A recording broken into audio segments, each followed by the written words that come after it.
to present for 10 minutes, and our partner, Gerard from Happy Cow, he's also going to present for 10 minutes. That means he's also going to share their experience as a processor in the quality-based milk payment system. Okay.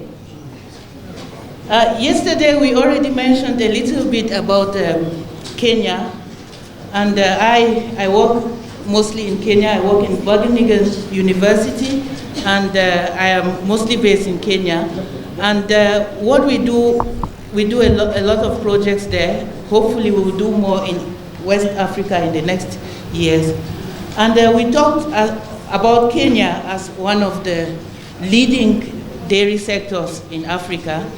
But of course, we still have 80% of the milk produced in Kenya by smallholders. We still have 55% about that marketed.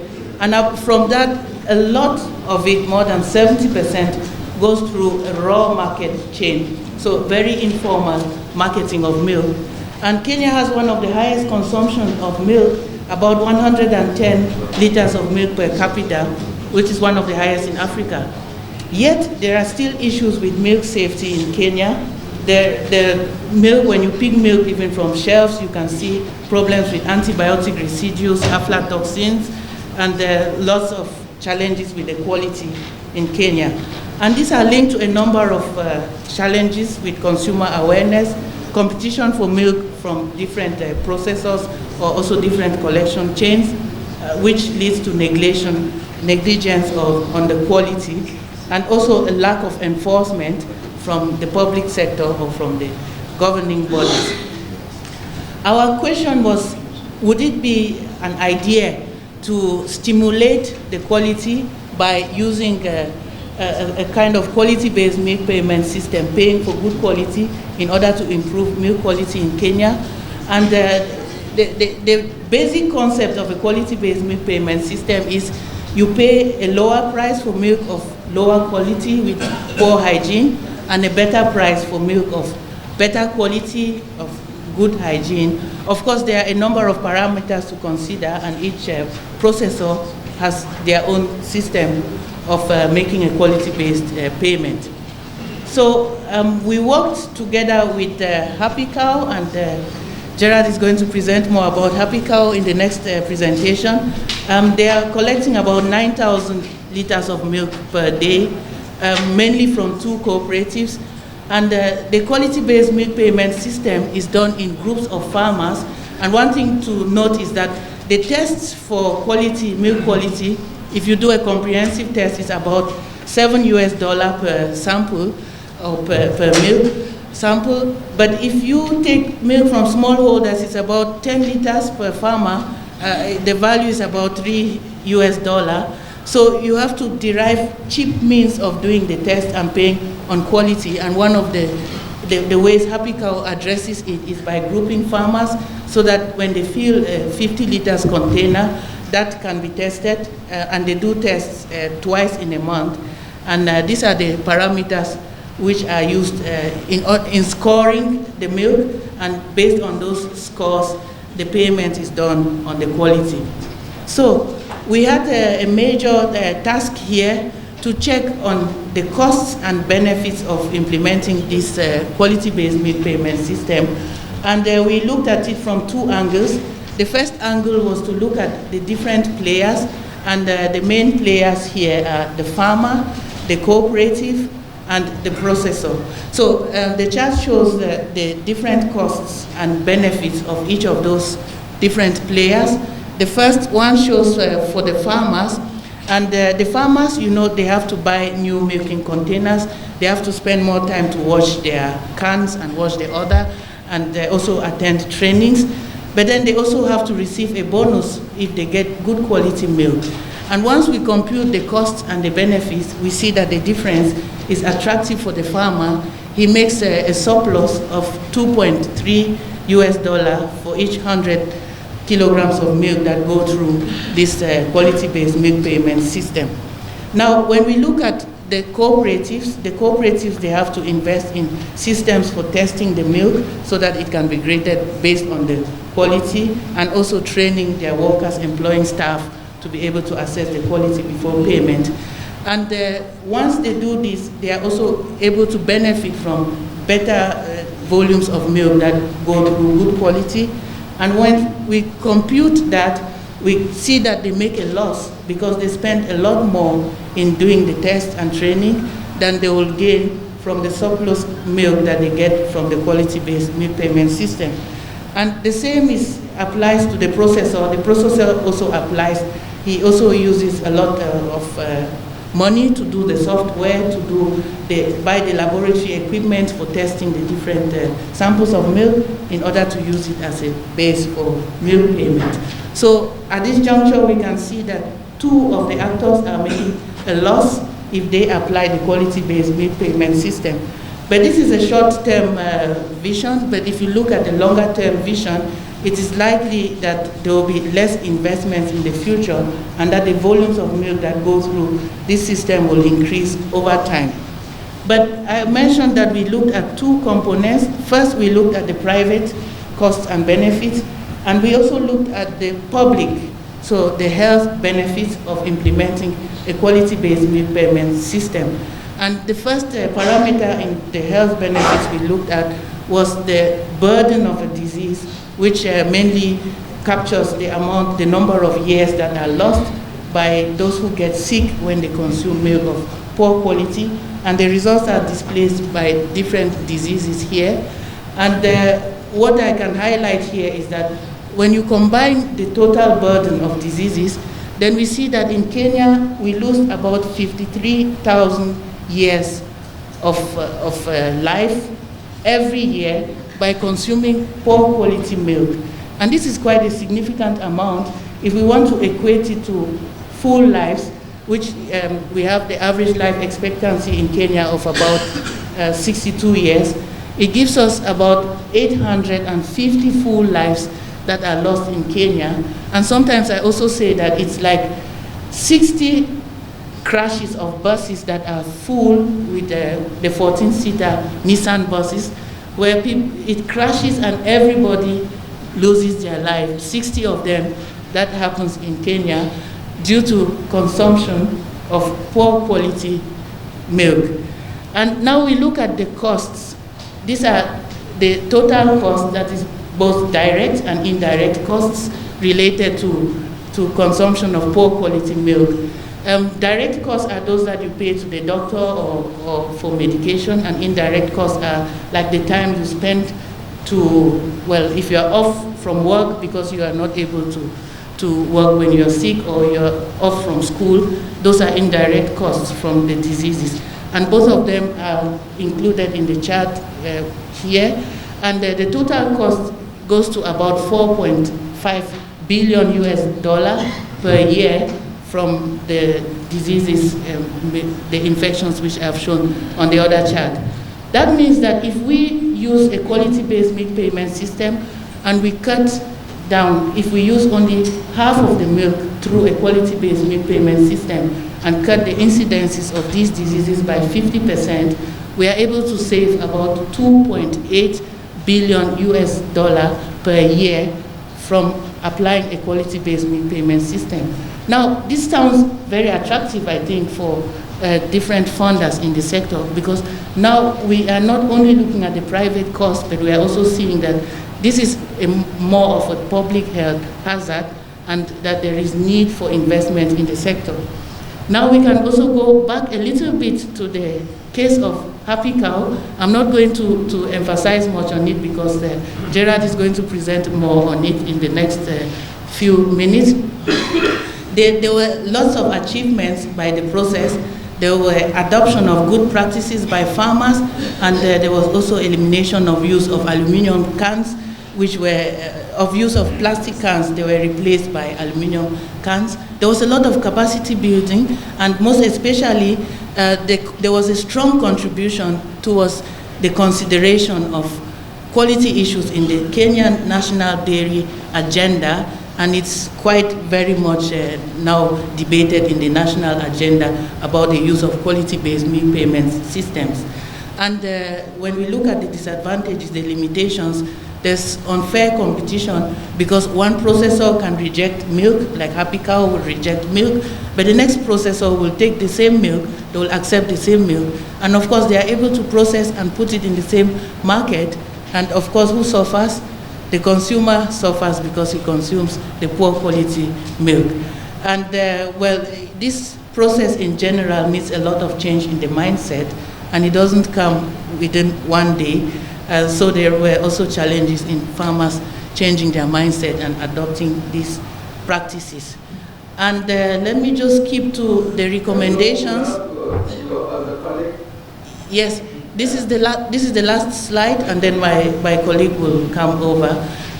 What is very important, general recommendations for a quality-based milk payment system, there has to be involvement, a strong relation building between the different partners, and all of them need to benefit from the system with a clear business orientation in the system. There has to be very clear leadership, a clear vision by all the actors of the system, and a monitoring and evaluation system where people are able to track and say that this is how we are achieving, because we cannot improve on what we cannot measure. Then we also need to invest in knowledge, in equipment, in order to make the system sustainable. And of course, we need to depend also on the enabling environment that is created by the public sector or the regulator. Otherwise, the field will not be level for playing of different stakeholders. And a very key take-home message, which I want to share with our brothers from West Africa, we cannot say food security, it's never attained without food safety. So we don't advise you to say, like most of my friends tell me, we don't yet have enough milk and you're telling us to do quality. So the quality and the quantity need to be considered together, because farmers need to know that milk is something which has to be healthy. It's not just a liquid which is white, but it's something that is healthy for human consumption that will not lead to hazards for the consumers. Thanks a lot. Happy Cow would like to thank the organizers of Le Lait. We were 3 years ago also at Le Lait 1 in Rennes. Microphone. No, please. Yeah, close to your mouth. Oh, closer to my mouth. So, thank you, organizers. At that time, it was my wife, Catherine. Can you stand up, Catherine? It was my wife who did the presentation. She was invited to do a case study about a female entrepreneur in dairy development. So now this time it's my honor. Can you go back to the first slide?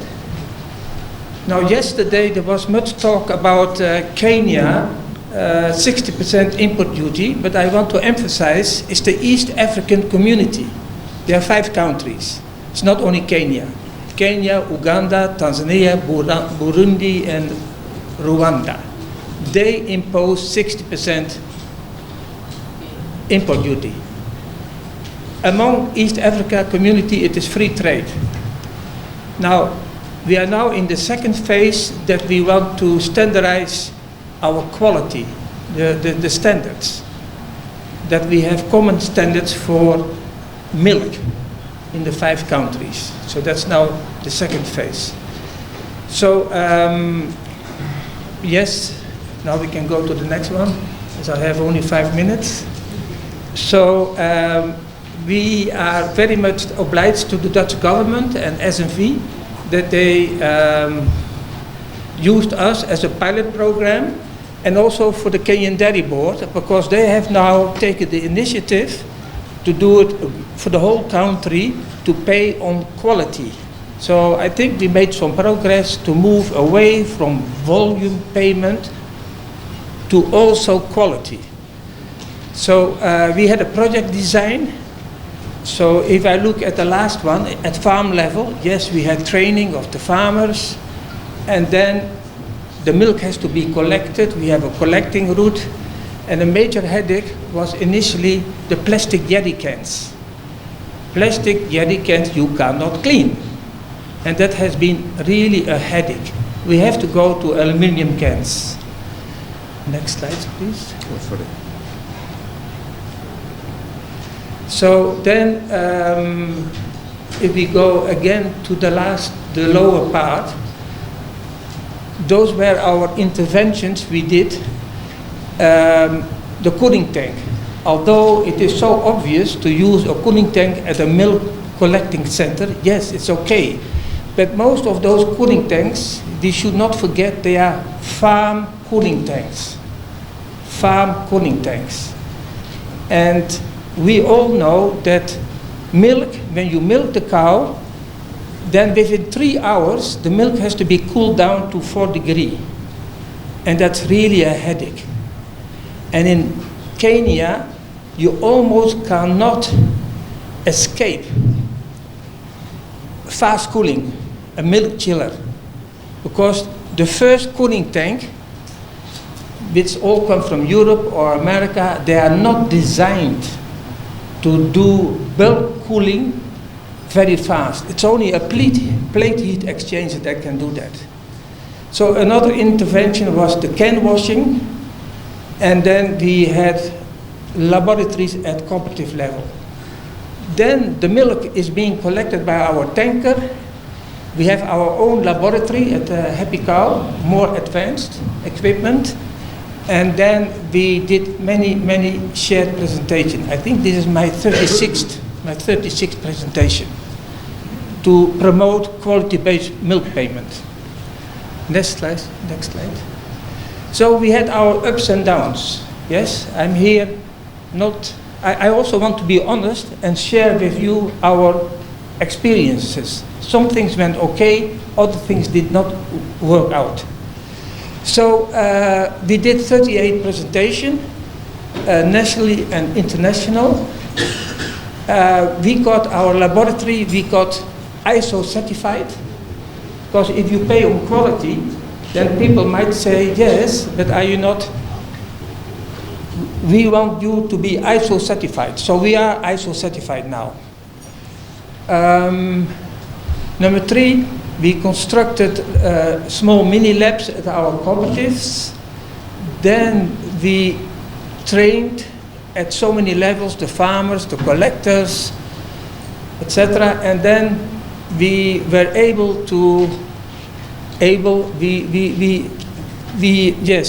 were able to eliminate the plastic jerry cans, going to stainless steel milk cans. Then, although I say you have to use a plate heat exchanger for fast cooling, but we also found out that at many cooperatives and many milk collecting centers, they do not have potable water. They don't have electricity. That's a problem. That's a problem. So that worked half-half. Then also our sampling regime, Asha already said we had 50 liter, only we realized later that's too expensive. We cannot continue with 50 liters. We have to scale it up to 300 liters, 400 liters, 500 liters, because we cannot continue with sampling just every can. We can't. Then organizing food. Pardon? What? Conclusion. Then, well, I hope you have read then the other lines. Then the next one, what I said, the milk can, the 1 milk can, no. We have to go to a bigger sampling units. Asha already said the 4 parameters that we did. We want to move away and we want to use total bacteria count, solid non-fat, butterfat, to pay farmers on those 3 parameters. The antibiotic test we use as an acceptance test. If we find antibiotics, sorry, we refuse, we reject. Next slide. So this is our laboratory, the interaction that we have. We have on the left side, that is at the cooperative level. Our previous speaker said already about the milk analyzer. We also promote the milk analyzer. Then it goes to our laboratory on the right hand, and then we can test also on aflatoxin, antibiotics, somatic cell count, bacteria count, and we have a lactoscope, which works on infrared, not on ultrasound as the milk analyzer. Next slide. Voila. Voila. So happy cow, and I really want to say much thanks to SNV and to the Dutch government that they were able to finance us with this pilot scheme. And I'm also happy that in the new Kenyan dairy regulations, this has been adapted, that the processes are going to be forced to change from volume also to quality, to pay on quality. Because food safety has no boundaries. Thank you.